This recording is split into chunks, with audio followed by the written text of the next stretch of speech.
श्री गणेशाय नमः। ओम नमो भगवते वासुदेवाय नमः। श्री कृष्ण व शंकर भगवान एक दूसरे के आराध्य हैं और एक दूसरे के हृदय में वास करते हैं। जिस प्रकार महादेव हर क्षण श्री कृष्ण की छवि को स्मरण कर अंतर ध्यान रहते हैं, ठीक उसी तरह श्री कृष्ण भी शिव जी के ध्यान में मगन हो जाते हैं। कार्तिक मास की 21 आरतियां व कार्तिक महात्म सुने। कार्तिक महात्म के 19वें अध्याय की कथा प्रारंभ करते हैं। राजा पृथु बोले, ब्राह्मण, आपने तुलसी का महात्म और व्रत का वर्णन किया, सो मैंने सुना। ये कार्तिक का व्रत पहले किसने कब और कैसे किया, सो वर्णन करो। नारद जी बोले, सह्याचल और करवीरपुर में धर्मदत्त नाम का एक विद्वान ब्राह्मण रहता था। वे सदा विष्णु व्रत और पूजन, ओम नमः शिवाय, भगवते देवाय नमः का जाप करता और अतिथि सत्कार में लगा रहता था। एक समय कार्तिक मास में एक पहर रात्रि रहने पर भगवान के मंदिर में गया।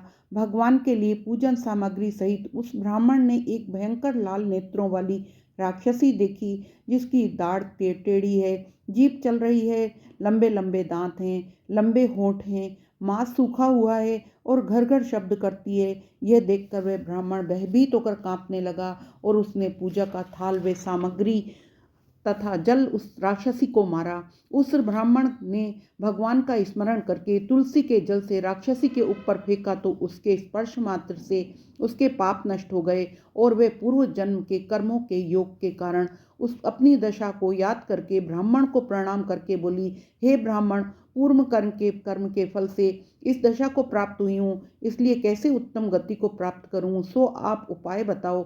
नारद बोले, कलहा नाम की एक राक्षसी अपने कर्म को कहती हुई वह अति विस्मय और धर्मदत्त ब्राह्मण बोला, हे कलहा, पूर्व जन्म में किस कर्म से ये तेरी दशा हुई है, कैसा तेरा चरित्र था, ये मुझसे कहे। कलहा बोली, हे महाराज, सौराष्ट्र में एक भिक्षुक नाम का ब्राह्मण था।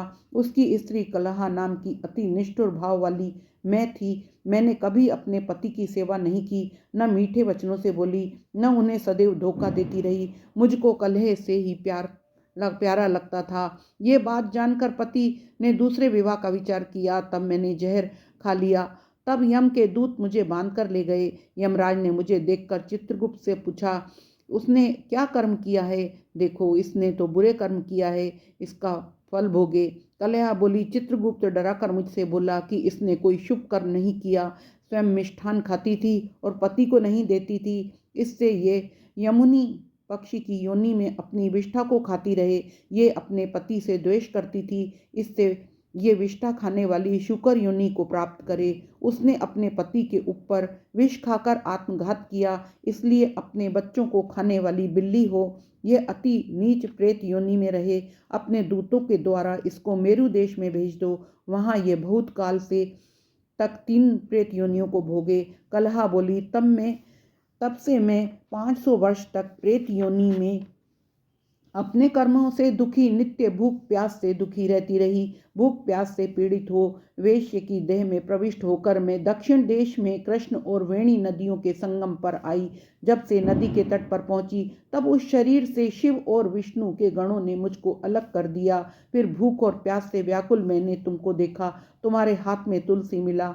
जल जो मेरे ऊपर गिरा, उससे मेरे पाप दूर हो गए। हे ब्राह्मण, ऐसी कृपा करो जिससे आने वाली 3 प्रेत योनियों से मुक्त हो जाऊं और मोक्ष को पाऊं। ब्राह्मण इस प्रकार कलहा का वचन सुनकर कर्मों के फल से प्राप्त घृणा युक्त इस दशा को विचार कर बहुत देर बाद ये वचन बोला। कार्तिक महात्म 19वां अध्याय समाप्त। तुलसी महारानी की जय।